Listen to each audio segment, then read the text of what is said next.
I think we can keep this moving to our last segment, which is the got to ask part. You don't have to answer, and honestly, you could tell us to a expletive off, but I think these questions are fun. I'll start. Who's the hardest coach you've ever had a sideline interview with? Lloyd Carr, I'll just say that right now. They were losing in that Michigan App State game, and he blew me off. Didn't stop, just said, peace out. Remember, that was my first ever game, so I was like, oh, shit. Now, me today, I'd probably run him down and be like, no, you have an obligation. But no, Lloyd Carr was definitely the hardest. Yeah, that sticks out for sure.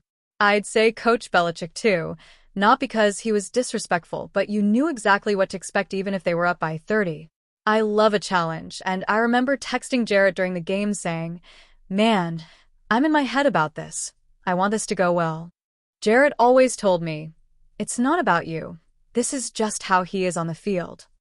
Off the field, I asked Coach, how do I get you to like me? And he said, what are you talking about? I like you. That was just his way. I took it as a mission to figure out how to handle that. Coach Saban early in my college days was very direct too. Similar vibe. I cracked him a bit. Nice. What about the opposite? Your favorite coach, the one you enjoy talking to who you know will give a great interview? Kyle Shanahan is amazing at halftime. He tells you everything, no sugarcoating. Chris and I have talked about it a lot. He even does it running full sprint, so you better be ready with supportive shoes because he's moving fast. I'm always ducking and dodging him. Sorry, Jason. He doesn't stop, and you better have 2 questions ready because that's all you're going to get. Yeah. I was really grateful Mike Vrabel came up to do an interview recently. I never take for granted that after a game, guys want to do interviews instead of just going to the locker room or shower. Sean Payton has always been great too. We worked together at Fox 1 year. But Sean, man, you ask him a question and 40 minutes later, he hasn't answered it. I'm like, Sean, the game's over. What's happening? We're working on him being more succinct, but we love Sean. Mike Tomlin is another OG, delivers lines like a pro. He was great just this past week, classic guy. We even joked about having a boyfriend whistle on the show, like a coach's whistle to get your husband's attention to do chores or snap to it. The idea is that men are coachable but sometimes miss verbal cues, so a whistle is a fun way to get them in line. I'm not mad at it. I'm ordering one off Amazon right now. Steve, you're in for a long night. It's arriving in 10 minutes, get ready. Steve is pretty coachable though. He always tells me to write down what I want done because if I say it while he's doing other things, he forgets. Then I say, you weren't listening, but really, he was just distracted. Writing it down works best. I'm all in on that. We might even play a whistle sound in the background while we do chores. I don't need that for chores in my house. Mine keeps me on track. But I'm down for the whistle idea otherwise.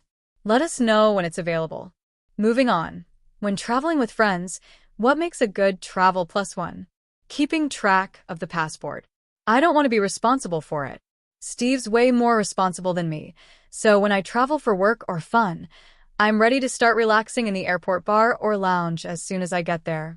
I want someone responsible to handle the logistics, getting to the gate on time and keeping track of documents, so I can just be on vacation from the moment I step in the Uber. Steve and Jared are the same way. Jared handles reservations, cars, schedules. Sometimes a little too much, like, hey babe, Clark Griswold, relax. We don't need a minute-by-minute itinerary. Maybe one day we sleep in. But he's great at organizing. When he's not around, I panic and try to do everything myself, like heating gloves or hauling stuff to lockers. So this past season, Aaron, Steve, Jared, and I did a Griswold-style European vacation. We were in Europe for almost 2 weeks, and the guys planned everything. Aaron and I agreed before the trip. No complaints because they planned it. We stuck to that, except one night. Jared asked a former teammate, who's European, where to go for dinner in Monaco. There were some guys there on a bike trip, cycling with a bunch of dudes. Then prostitutes showed up. Yep, right there. As we asked about the cycling trip, they said, no, we don't bring our own bikes. Definitely a cover-up. Oh man, I don't even know where to go with that story, Jason. Switching gears. As a dad of 4 girls, What advice do you have for raising teenage daughters? I remember vividly saving up babysitting money to buy Jenko jeans, which were really in at the time.